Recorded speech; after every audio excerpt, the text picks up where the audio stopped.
internamente pueda darle. Gracias. Listo, vamos. Les presento entonces a Carolina Leñero. ¿Quién es Carolina? Carolina, tuve el agrado de conocerla, es una persona maravillosa, es fundadora de Meta, una firma de consultoría para empresas conscientes. Actualmente también es profesora para la concentración de negocios conscientes del TEC de Monterrey y nos va a contar en estos próximos 15 minutos cómo hacemos para lograr este cambio cultural. ¿Es posible en medio de tanta incertidumbre, de tanta volatilidad, de tantos cambios?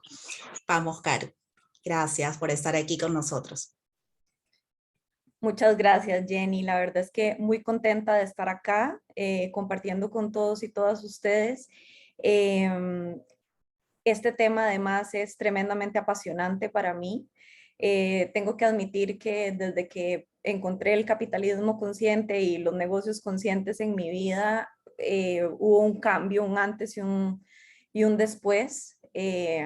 Hace ya casi como 10 años que estoy en esto y la verdad es que para mí es un honor venir a compartir con ustedes mi experiencia y escuchar la experiencia de ustedes para juntos co-crear.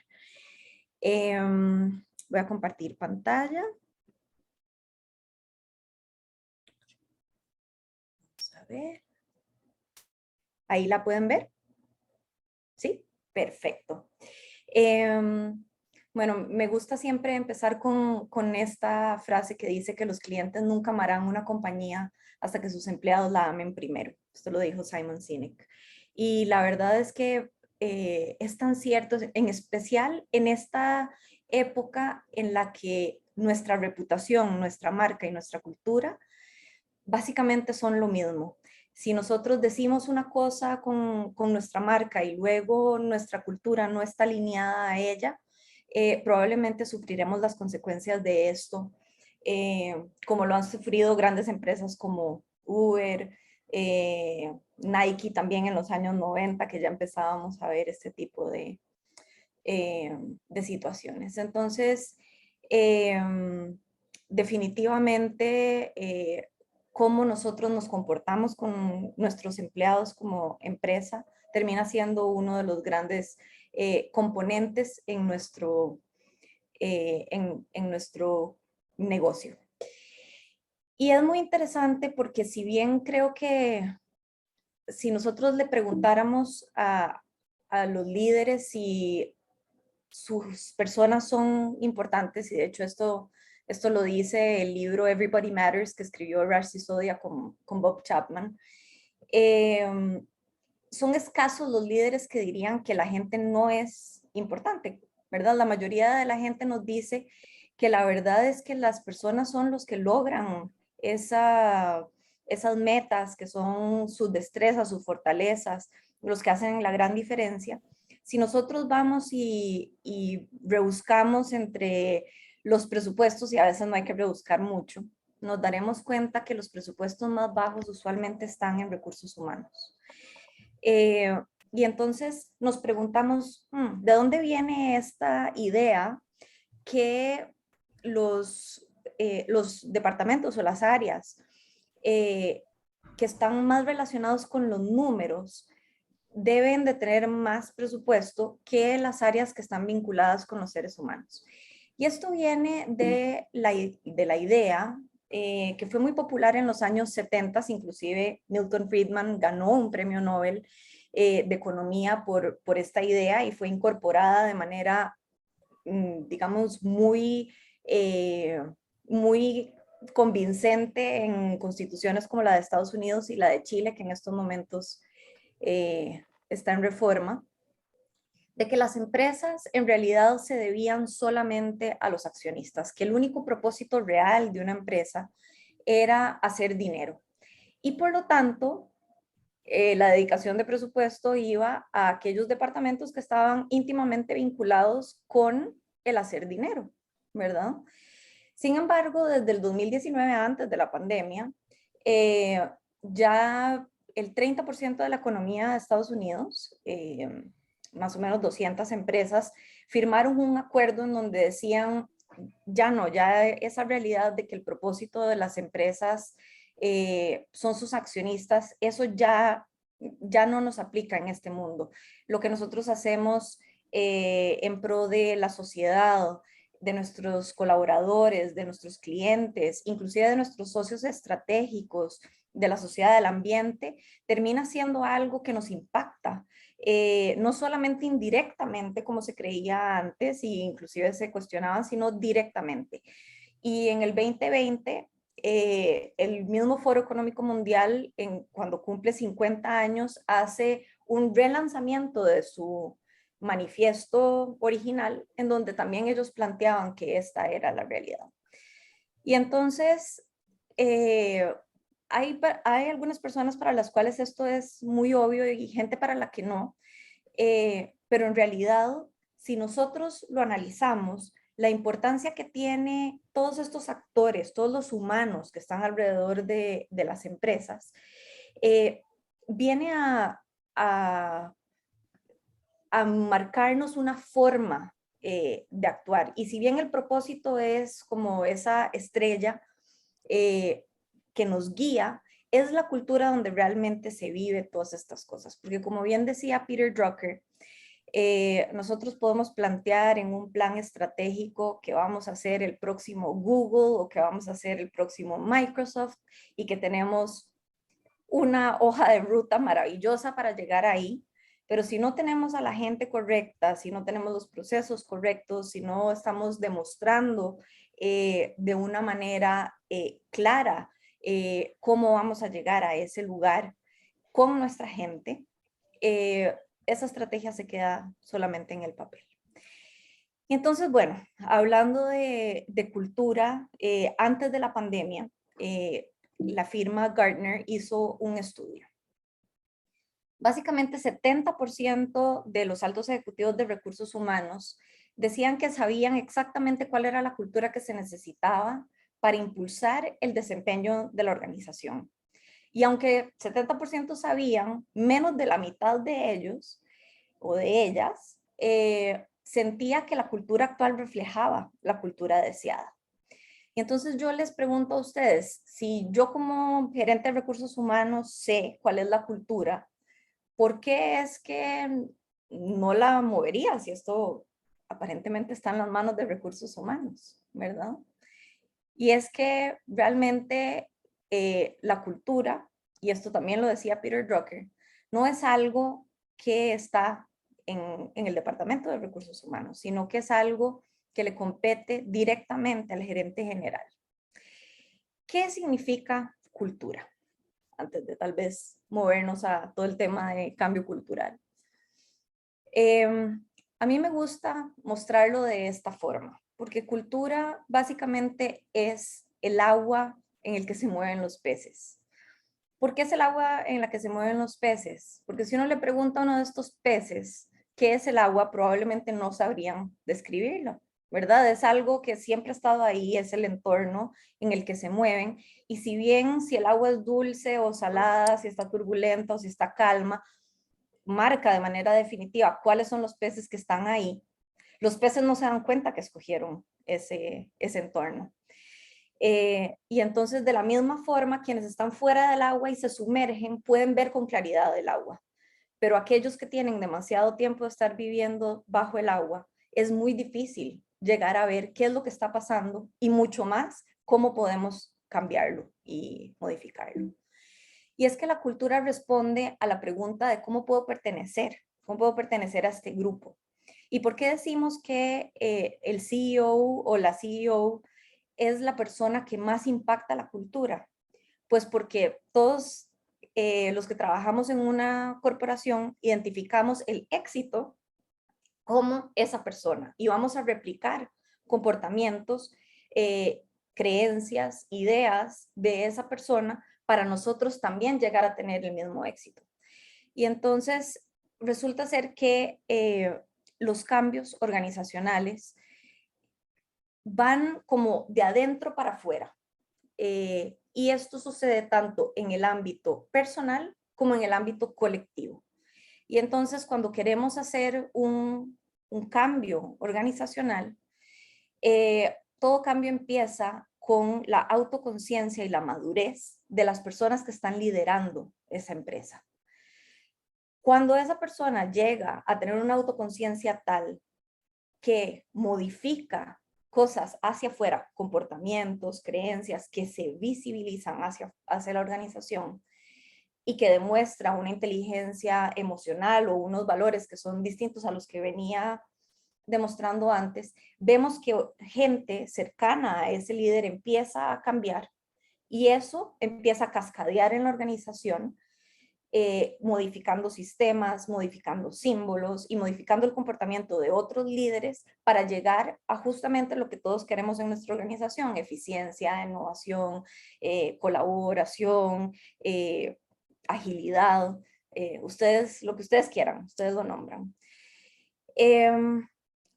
Y acá me gusta también nombrar que no es solamente lo que el líder es por sí solo, sin tener en consideración absolutamente nada más, sino también cómo moldeamos a ese líder, cómo moldeamos eso que está demostrando, cómo moldeamos también nuestros sistemas para que se adapten a esos valores que nosotros queremos proyectar. Y Monique Winston de Optima Lender Services dice que hay un gran riesgo si nosotros no moldeamos conscientemente nuestra cultura. Y aquí estoy hablando de un consciente tal vez distinto al otro consciente que estábamos hablando antes, con intención, ¿verdad? ¿Y por qué es que es un gran riesgo no poder moldear esta cultura o no tener un cierto control sobre la narrativa de la cultura? Y es que desde hace mucho tiempo venimos viviendo en un mundo, tal vez muchos de ustedes conozcan este término VUCA, pero para los que no, en un mundo volátil, incierto, complejo y ambiguo, en donde de pronto pasan cambios de la noche a la mañana y ni nos dimos cuenta. Y esto es tan cierto como que Rolex no tenía identificado a Apple como un competidor cuando salió el Apple Watch, como la pandemia también, ¿cierto? Y como esa pandemia de un día al otro, tal vez en febrero decíamos, no, esa pandemia nunca va a llegar aquí, y un mes después estábamos todos en la casa sin saber cuál era la consecuencia de que se nos pegara esa enfermedad, ese virus.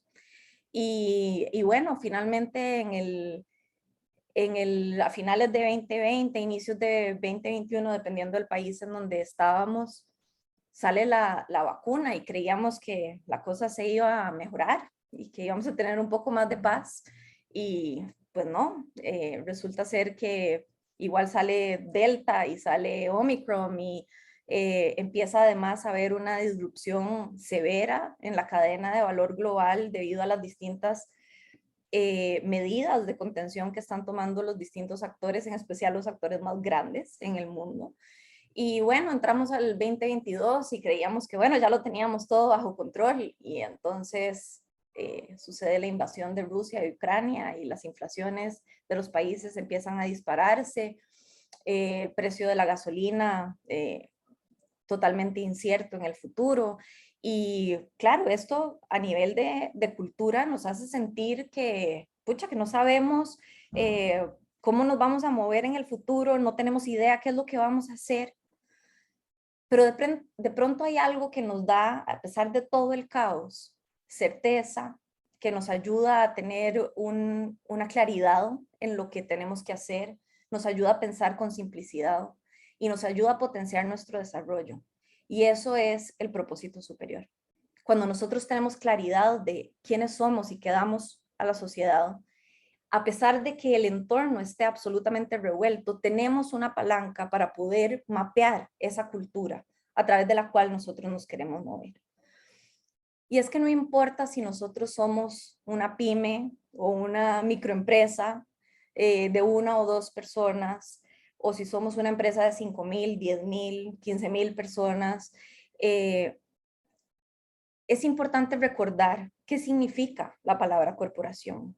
La palabra corporación es un cuerpo que está compuesto por otros cuerpos. Y es que las empresas solamente pueden hacer lo que las personas tengan la capacidad de hacer, juntas y separadas. Y de ahí que después de todo esta revuelta por la que hemos pasado los últimos, no sé, la verdad es que muchísimos años, ya 7 años, pero más en los últimos 2 o 3 años, creo que no nos queda duda del impacto que la cultura puede tener en las empresas y por eso es que el 68% de los equipos ejecutivos al día de hoy, según también un estudio de Gartner, están reevaluando su cultura y posiblemente esa es la razón por la cual ustedes están aquí el día de hoy compartiendo con nosotros. Nos hace preguntarnos cómo podemos ser más resilientes como empresa, qué podemos hacer para que nuestra cultura tenga todo ese montón de valores que estamos viendo en la pantalla. Y es simpático, con Jenny hacíamos este ejercicio con cada uno de estos valores que están en la pantalla y decíamos, bueno, ¿qué está detrás de cada uno de estos valores de ya sea agilidad, diversidad, de ejecución, de desempeño, de innovación, de productividad? Y en el fondo llegamos a la conclusión de que justamente los valores de una empresa consciente promueven y crean un terreno fértil para que las empresas puedan hacer ese salto hacia una empresa que se alinea con esos valores no solamente numéricos y de eficiencia, sino también humanos. Y Raj Sisodia plantea este acrónimo que en inglés se llama tactile y que en español quiere decir algo como tangible. Y dice que para que la cultura sea justamente tangible, tenemos una serie de valores que son fundamentales y empieza por la confianza, la capacidad de ser auténticos bueno, la confianza impacta directamente la productividad, ¿no? La autenticidad impacta directamente los temas de diversidad y de innovación. El cariño impacta la energía y la calidad de energía que yo le pongo en el trabajo. La transparencia nos ayuda con la ética, con la integridad, con el cumplimiento de leyes. La integridad también. Y además nos ayuda a realmente ser leales. Nosotros como empresa, con nuestros colaboradores y con nuestros stakeholders, y también de la otra forma. Aprendizaje. Las empresas conscientes no son perfectas, están siempre aprendiendo qué es lo que pueden hacer mejor.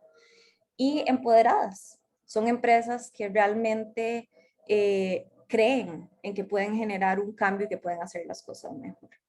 Y entonces, bueno, acá me gustaría ir aterrizando el tema del que vamos a hablar el día de hoy, con un par de slides que nos hablan acerca de cómo es que sucede estos cambios culturales. Y aquí nada más los voy a nombrar.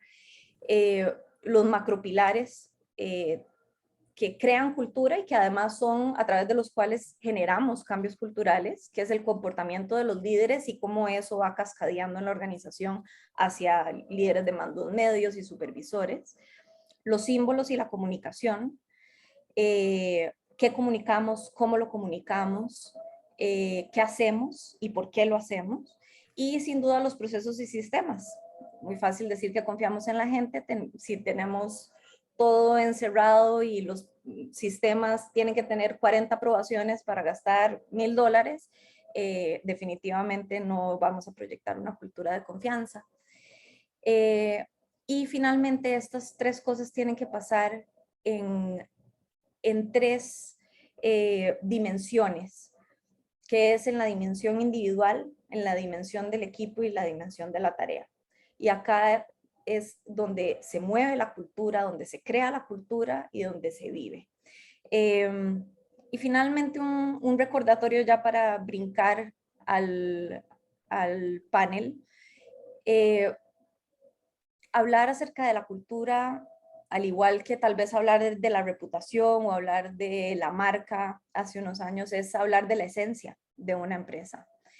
Y el secreto para liberar cualquier esencia desde el mejor lugar es la emoción del amor o la intención del amor. Y con esto los invito a hacer la reflexión de cómo es que se ve el amor cuando estamos hablando de empresas y cómo es que se ve el amor cuando estamos hablando de relaciones profesionales también. Muchísimas gracias. Jenny, te devuelvo la palabra. Muchas gracias, Carolina.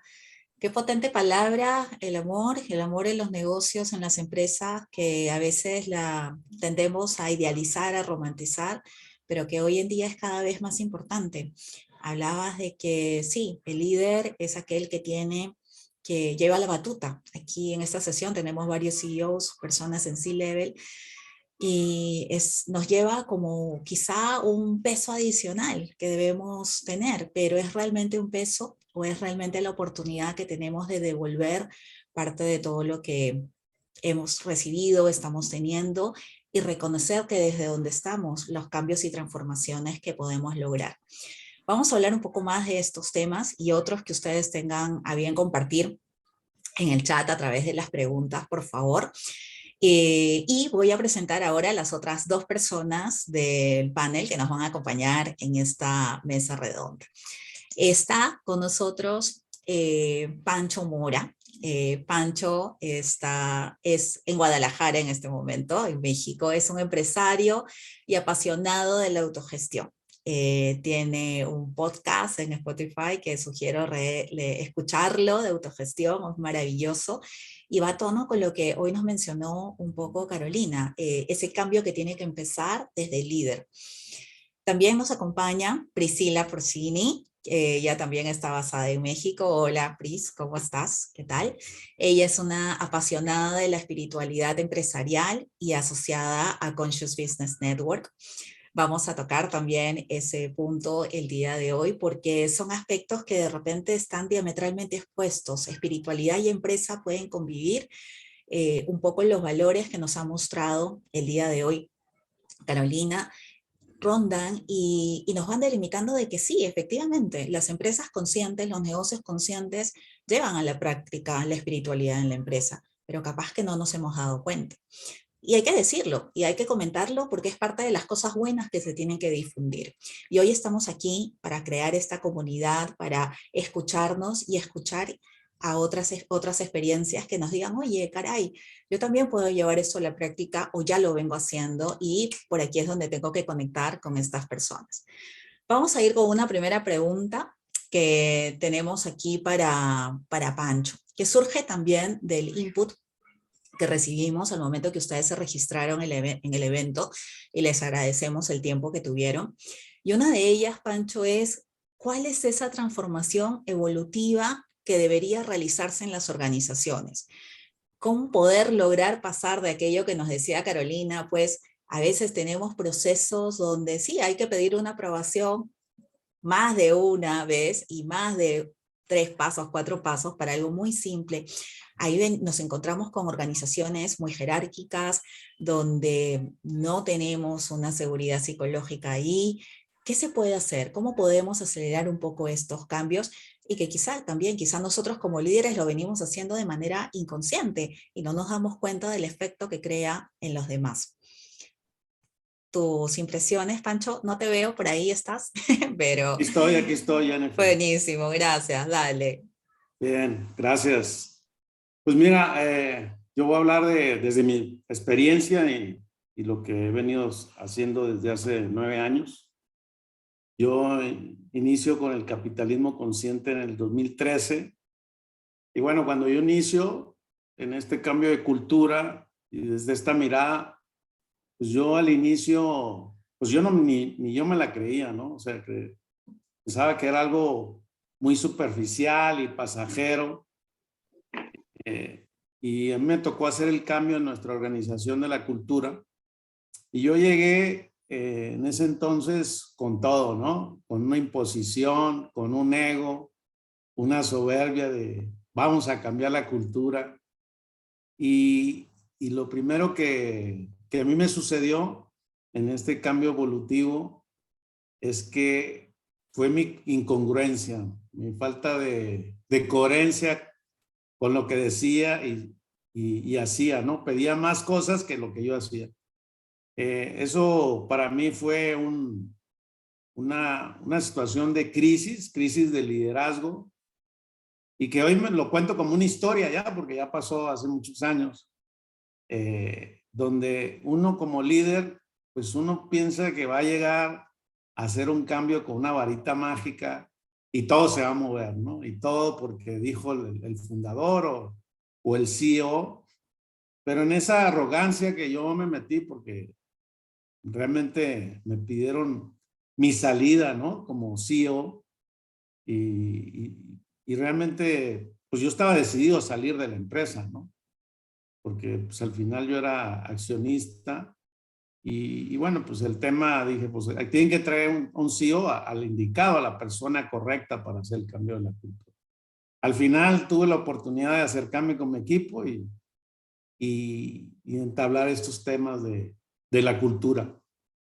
Pero sobre todo el tema evolutivo y esta parte jerárquica, pues yo llego en el 2017 con este tema de la autogestión, donde pues a mí me hacía algo de ruido esta parte jerárquica dentro de la organización.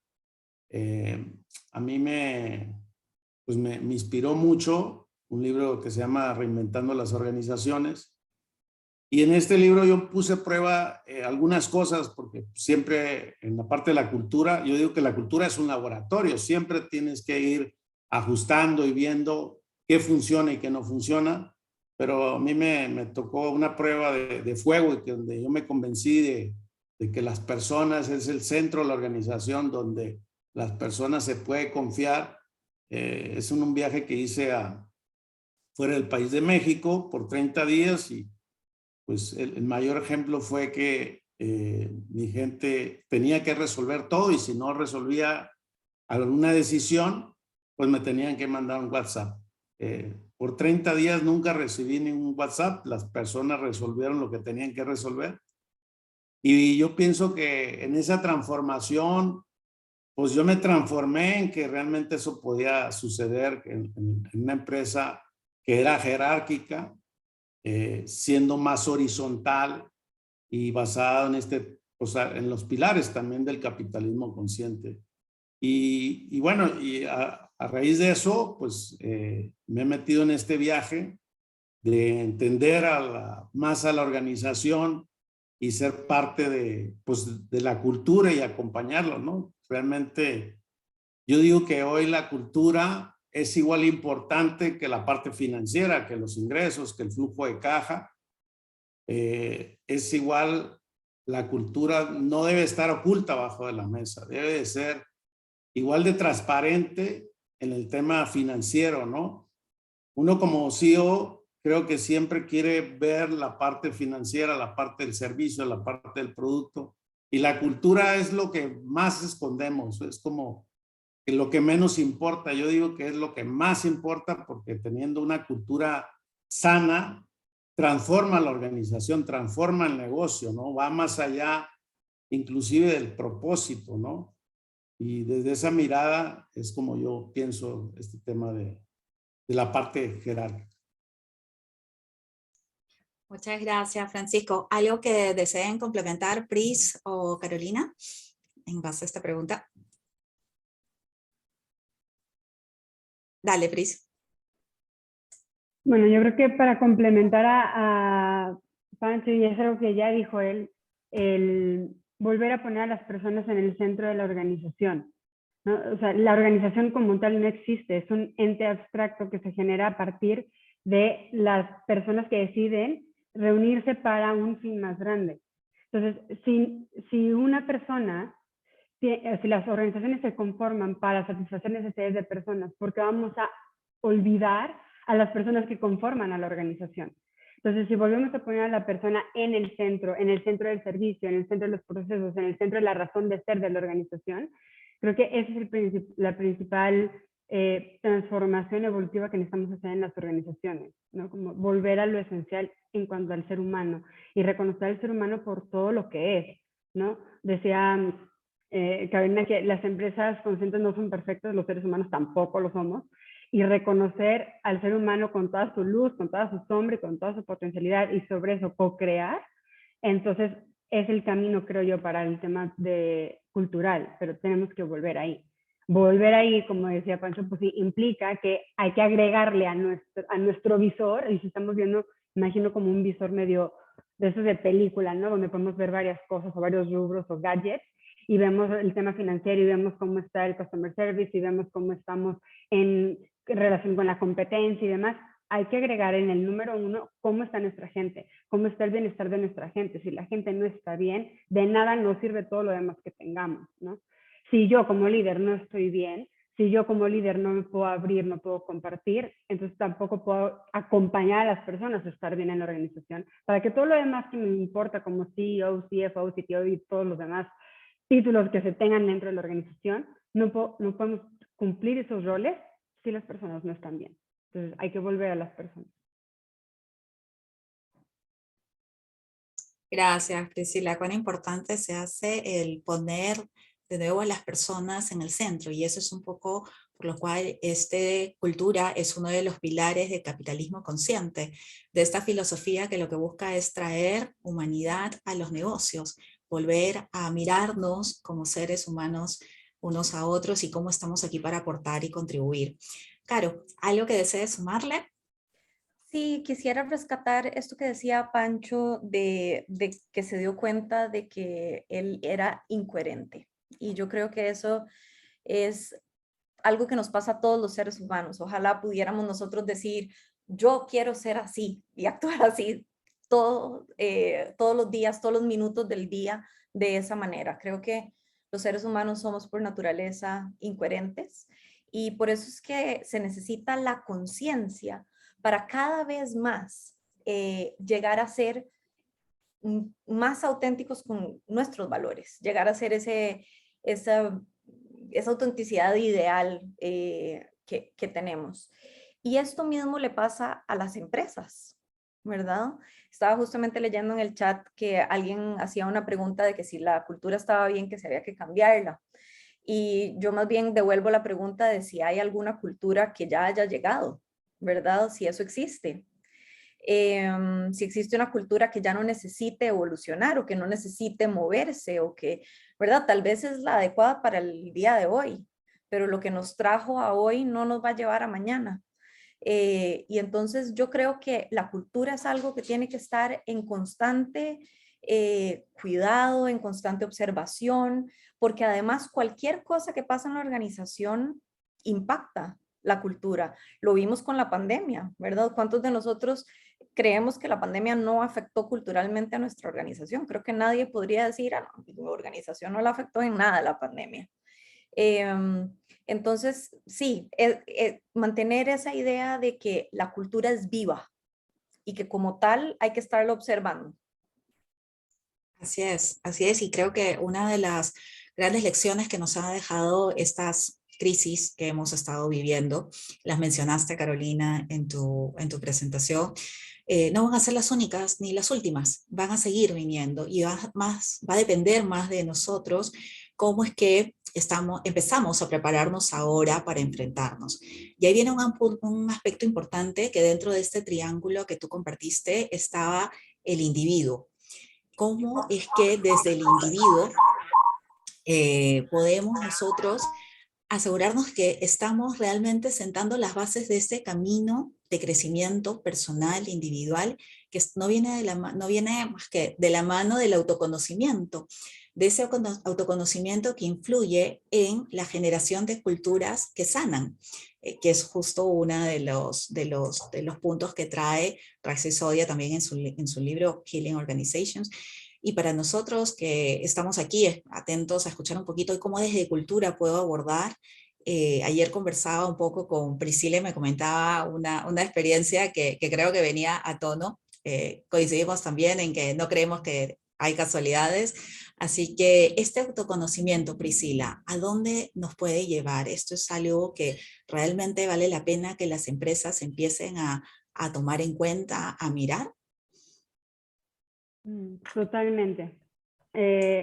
Si las organizaciones están conformadas por personas y la cultura es emergente, podemos diseñar la cultura y podemos crear la cultura, pero la cultura también emerge, como decía también Carolina, por las interacciones humanas. Entonces, la cultura constantemente está cambiando de acuerdo a cómo nosotros estamos relacionándonos.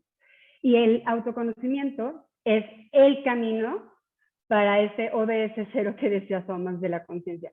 Si no hay autoconocimiento, no vamos a llegar a volvernos conscientes. El potencial de conciencia ya existe. O sea, los seres humanos somos capaces de darnos cuenta de que nos damos cuenta. Y hasta ahorita no ha habido ninguno de nosotros que podamos convertirnos en animal o en planta para ver si ellos también tienen esa capacidad. Por lo menos nosotros sí. Y a veces no la aprovechamos. Entonces, en el tema del autoconocimiento, algo interesante que sucede es, número uno, darme cuenta de el contexto y darme cuenta de la cultura y darme cuenta de el ámbito en el que estoy desarrollándome, desde lo familiar, lo social, lo profesional. Y es muy fácil ponerlo afuera de nosotros. Es que la cultura es tóxica, mi jefe es tóxico, los inversionistas son muy exigentes, el cliente es demasiado caprichoso, el presidente, los gobernantes y demás. Y es muy fácil ponerlo afuera. Incluso en mi propio camino de conciencia, creo que al inicio, aquí también voy a sacar, me va a vulnerar igual que Pancho. Yo empecé mi camino de conciencia desde este lugar de victimización y creyendo que la culpa siempre estaba afuera y que la culpa la tenía el jefe y la culpa la tenían los clientes internos y la culpa la tenía RH y la culpa la tenía todo el mundo menos yo. Yo era la víctima y a mí me estaban haciendo, ¿no? Entonces llego a un punto de burnout, sentí que algo se me quebró por dentro. Llego a este punto de burnout, me salgo de la organización y empiezo a estudiar desarrollo humano. Y yo seguía todavía, como buena abogada, pensando en términos de inocente y culpable, ¿no? Santo, pecador, delito, no delito, así. Y entonces en este proceso de desarrollo humano, llego al concepto de responsabilidad del desarrollo humano. Y el concepto de la responsabilidad no tiene nada que ver con culpa, tiene que ver con cuál es mi parte de responsabilidad en esto que me está pasando a mí. Si yo afuera de mí veo síntomas, como tengo una mala relación con mi jefe, siento que tengo que forzar mucho para que mis colaboradores se vinculen con la organización, tengo que remar contra corriente para que los proyectos que creo que pueden tener impacto salgan. Si me doy cuenta fuera de mí de estos síntomas, de que tengo que forzar, de que a veces tengo que levantar la voz, que tengo que, incluso hasta como papás, los que tengan hijos, cuando sentimos que tengo que hacer uso de la fuerza para que algo pase, ese síntoma también nos permite poner un espejo y darnos cuenta cuál es nuestra parte de responsabilidad ahí. Yo en mi caso particular, en mi tema del burnout, me di cuenta que yo venía de una altísima autoexigencia, un toxísimo perfeccionismo y una gran complacencia. Entonces yo era como una especie de camaleón que quería siempre cumplir las expectativas de quien fue el jefe en turno, ¿no? Entonces, cuando veo mi relación que yo tenía con mi entorno en el ámbito laboral y reconozco mi parte de responsabilidad, me doy cuenta que yo no soy víctima y no hay victimario. Todos somos corresponsables. Somos corresponsables de el tipo de relaciones que estamos creando en los diferentes ámbitos de nuestra vida. Y en la parte del autoconocimiento es muy incómodo, por no decir muy duro, darnos cuenta de que nosotros somos parte del problema, porque es bien fácil ponerlo afuera, ¿no? Y algo que veo que me pasa a mí, le pasa a muchos de mis clientes y veo que también pasa en mi entorno, es que le preguntaba yo a unos clientes que han pasado por todo un proceso de change management, están en una reestructuración, han diseñado el proceso de change management y de transformación cultural durante 1 año y medio, y ahorita es cuando se ejecuta todo esto que estuvieron preparando. Y ahorita la cosa está que arde en la organización, la gente está en crisis, los equipos están en crisis, el negocio le está yendo mal. Entonces la persona me decía, ¿por qué? Si hicimos todo lo que se supone que teníamos que hacer para que ahorita esto fuera suavecito, está todo el mundo en crisis. Luego, bueno, me parece que lo que pasó es que nos enfocamos o se enfocaban en el tema del proceso y perdieron de vista el acompañamiento de la persona.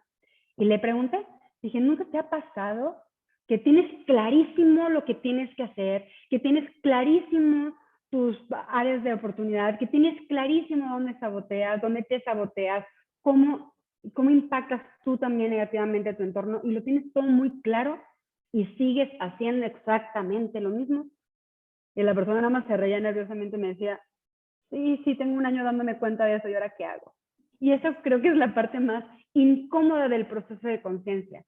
Cuando ya lo vi, ya tuve el aha moment, perfecto, eureka, pero de ahí a cambiar mis hábitos, darme cuenta de mi diálogo interno, empezar a explorar formas diferentes de relacionarme, hay todo un proceso que es nuestra responsabilidad caminarlo, pero también no tenemos que hacerlo solos, podemos hacerlo también acompañados.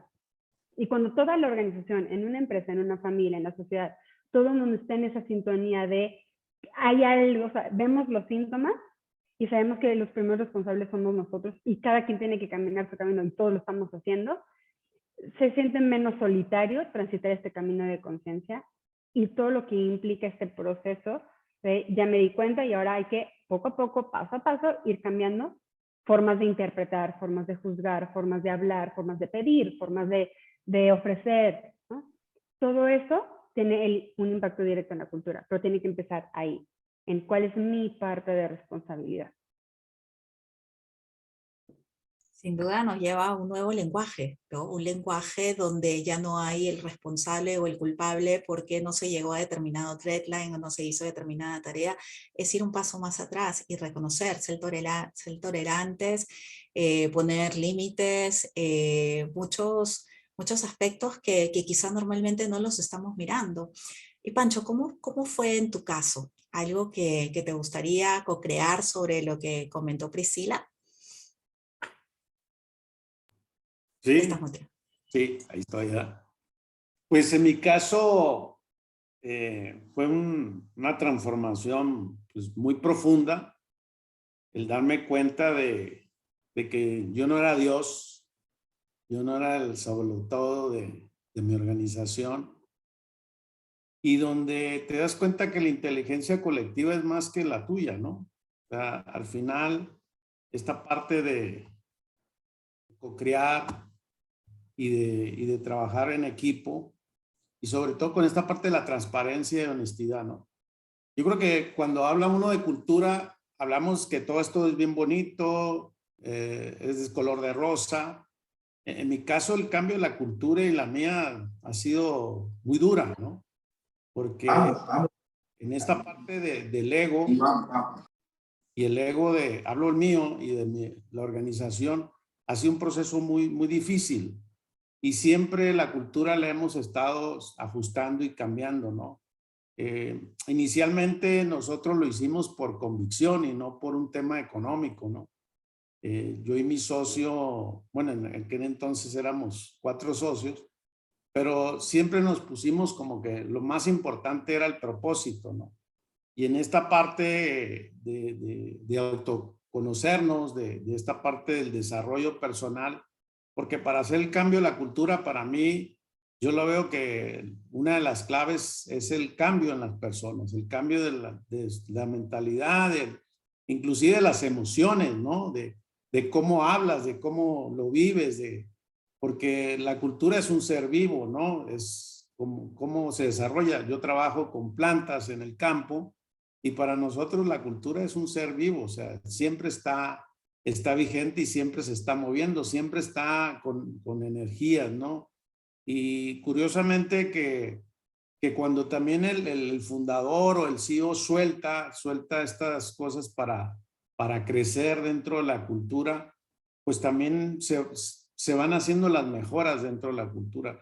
Yo pienso que también la cultura nunca se acaba, ¿no? O sea, yo tengo casi 9 años en esto y veo que no tiene fin, o sea, siempre estás en esa búsqueda de qué nos hace sentido y qué está funcionando y qué no, ¿no? Qué cosas son ya obsoletas dentro de la cultura. Parece que que todo fuera vigente, pero pues eso no es real, ¿verdad? Lo real es que vivimos en un mundo de cambio constante, y eso es lo que para mí me conecta con todo esto.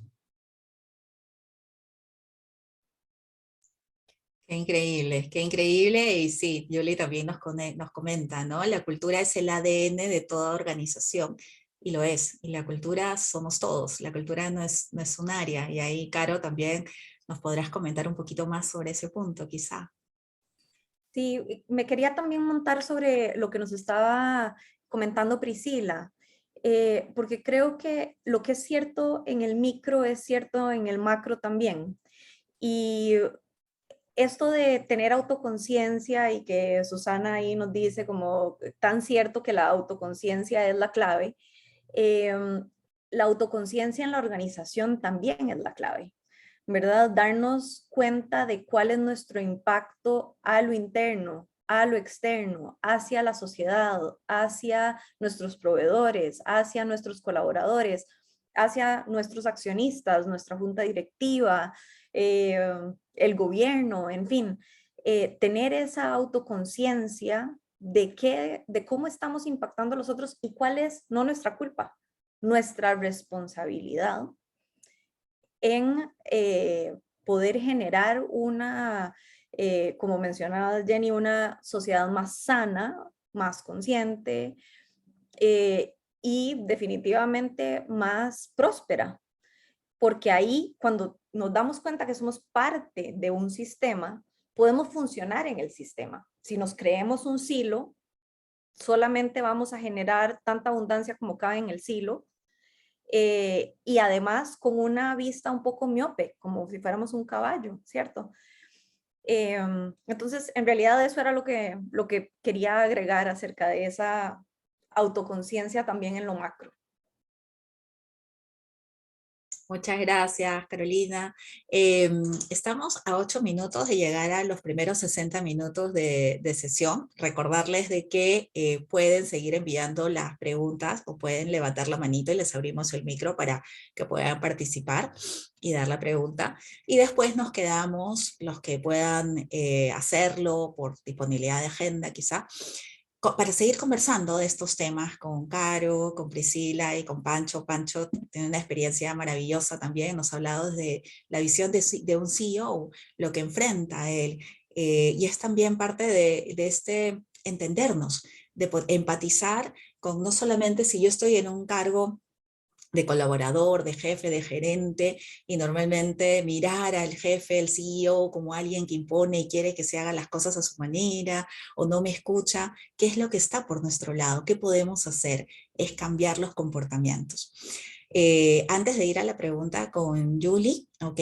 Pues les dejo solamente un comentario nada más. Recuerden que mañana también tenemos una sesión especial donde vamos a hablar sobre qué ha pasado sobre de capitalismo consciente en las regiones. ¿Cómo es que se están llevando a cabo movimientos que convocan a más empresas y prácticas? ¿Y qué podemos hacer para ser parte de ellas? Es una sesión muy, muy interesante. Julie, si que gustas, abre tu micrófono y puedes compartirnos tu pregunta cortita para que el resto de la audiencia pueda escucharte. Claro. Buenas tardes, soy Julio Gómez, Julio00, emprendedor y desarrollador de proyectos en el medio de tecnología y videojuegos. Mi pregunta es esta. ¿Cómo es que empiezas a compartirles a tus líderes de una manera más simple un cambio de cultura más funcional para la organización? Gracias, Julio. Si gustas, podemos ver. ¿Quién le gustaría ir con la respuesta? Dale, Pancho, y después si vemos a alguien más. Julio, desde mi mirada, creo que hay un rol importante que uno debe asumir, que es la comunicación. Más que el negocio, en la cultura 95% es comunicación. O sea, el CEO tienes que dejar al lado de el negocio, sí es parte de, Y yo creo que esta parte de la inspiración del CEO es vital, o sea, a dónde vamos, hacia dónde quiere ir la organización, o sea, al final este sentir tuyo, porque a mí me ha pasado y muchas veces, y esto caí todavía el año pasado, que yo comunicaba poco. Y aparte que hablo un montón, pues comunicaba poco la visión y la cultura. Y hoy en día creo que esa es la parte que uno tiene que nutrir. Cada momento, en cada oportunidad, uno tiene que acompañar y estar hablando, no nomás con los directivos, con todo mundo, porque creo que eso es clave. Y lo que sucede en la realidad es que uno lo olvida, ¿no? Lo damos por hecho que todo se entendió. Es como dar retroalimentación. Ni sabemos dar, ni sabemos recibir. Acá hay que saber dar el feedback de la cultura y también recibir esa parte del otro lado. O sea, debe de ir por las dos vías. Normalmente, y lo repito porque por muchos años caí y me pasaba esto, ¿no? Entonces hoy creo que para mí eso es fundamental. Ok, me hace sentido porque creo que tú puedes tener como una claridad de visión y de la cultura que quieres compartir y lo compartes con tu gente, ellos lo aplican y ellos te pueden dar feedback de cómo está funcionando para empezar a hacer ajustes. Y creo que de esa manera empiezas a hacer un ciclo muy positivo para el crecimiento de las organizaciones. No te basas solamente en tu visión, sino que ya sobre la práctica y la experimentación empiezas a ver y la gente que está en el campo te empiezas a dar retroalimentación y creo que puedes modificar positivamente esa cultura y llevarla para evolucionar, como lo mencionaba hace rato, que no, la cultura no es estática, siempre va evolucionando y se me hace bastante sentido. Gracias. Muchas gracias, Julio. Un punto también a complementar es que la cultura no es solamente esa frase o el propósito que quede declarado, sino son esos comportamientos que vamos llevando a cabo y que nuestras acciones son las que van a ir formando esa cultura. Vamos con Sandra y después Pris. ¿Te parece? Listo. Sandra, ¿cuál es tu consulta? Hola, buenas tardes. No, pues la verdad me ha encantado el tema y un poquito quería más bien era preguntarle a Francisco, ¿qué tanto siente él que precisamente inspiró desde el ejemplo? Porque tú acabas de decir, sí, la comunicación es importante, pero bueno, yo vengo del mundo, empresas muy grandes, nacionales, multinacionales, formal, y tengo muy claro que hubo una empresa con la que tuve la oportunidad de trabajar que creo que lo hizo muy bien en el tema de cultura, porque la cultura hoy existe, o sea, nunca hay un punto cero, siempre arrancas desde lo que existe. Y cuando detectas esa necesidad de cambio, me encantaría es que Francisco nos comparte, él hablaba al principio de la dificultad en la coherencia, ¿no? Porque muchas veces se tiene claro el mensaje, pero yo creo que el punto de quiebre para movilizar es cómo inspiras desde el ejemplo, ¿ya? Cuando eso que tú es tu intención, se va convirtiendo en hábito de cómo tomas decisiones en el día a día del negocio. Y me encantaría que Francisco nos compartiera cómo fue su vivencia en eso. Sí, claro que sí, Sandra. Pues mira, el primer año, digo que fue esta incongruencia mía, me pidieron que me fuera y yo ahí entendí que realmente pues era un tema inconsciente, ¿no? Al final quieres como CEO, te ponen este reto, este desafío que vas a hacer el cambio. A mí me dijeron que lo iba a hacer en 2 años. Digo, hasta el tercer año yo solté la cultura, porque la cultura pues, no se puede imponer tampoco, ¿no? O sea, inicialmente yo la quise imponer y entendí que no era así, ¿no? Pero en mi caso, en lo personal, fue como también recibir esta retroalimentación de qué no estaba funcionando en la cultura, qué no estaba haciendo yo, y abrí esos espacios de vulnerabilidad y de retroalimentación que uno no quiere escuchar. Uno piensa que la cultura todo está bien y que es perfecto, está ahí, y luego pues aparte pues te pagan para eso.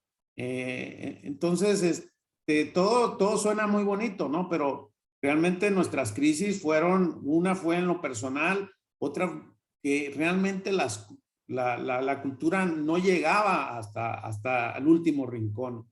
Entonces, pues era de reflexionar qué es lo que la gente entiende, porque yo trabajo con gente de campo y también trabajo con gente administrativa, y era como realmente saber que realmente, porque los pilares yo los tengo muy claros y los tenía, ¿no? En aquel entonces, pero en realidad la interpretación de la gente es, hay una persona que me dijo, bueno, yo nunca pensé que en esta organización fuéramos a cambiar la cultura, ¿no? Porque la cultura es, pues para nosotros es un tema de valores y era un tema de, por ejemplo, nos cuestionamos si el tema de pagar impuestos, como acá en México en aquella época era común, pues era un tema financiero o era un tema social. Y nosotros al final me convencieron que era un tema social y hoy entiendo que sí debe de ser, que no es parte de la estrategia financiera y no es parte de hacer riqueza, ¿no? La riqueza la generamos todos y la compartimos, pero en ese tipo de cosas, realmente que la gente vea que lo que se dice se hace, ¿no? Ese es como el primer impacto, porque la gente empieza a entender y decir, oye, de verdad, esto sí es real, ¿no? Hay otra persona que en una ocasión me preguntaron por qué era tan buena gente y yo le decía que no era buena gente, que era un tema que realmente tenía una intención y cuando hay una intención buena no hay quien te la cambie, no hay quien la destruya, ¿no?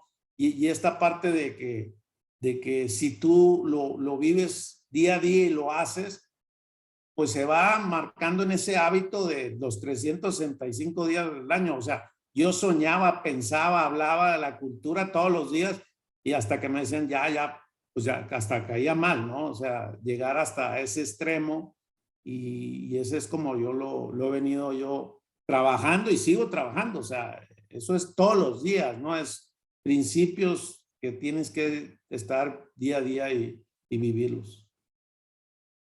Gracias, Pancho, por tu respuesta. Y sí, muy importante lo que menciona. Ya estamos en la 1:02. Vamos a quedarnos en el espacio para seguir compartiendo más preguntas, más respuestas, más compartires y más también sentirnos abiertos a preguntar y compartir alguna situación que hayamos tenido y que quizá queremos tener el input o apreciación de alguno de los ponentes, con lo cual vamos a dejar de grabar esta porción. Los invitamos vamos a colocar ahora un link para que puedan dar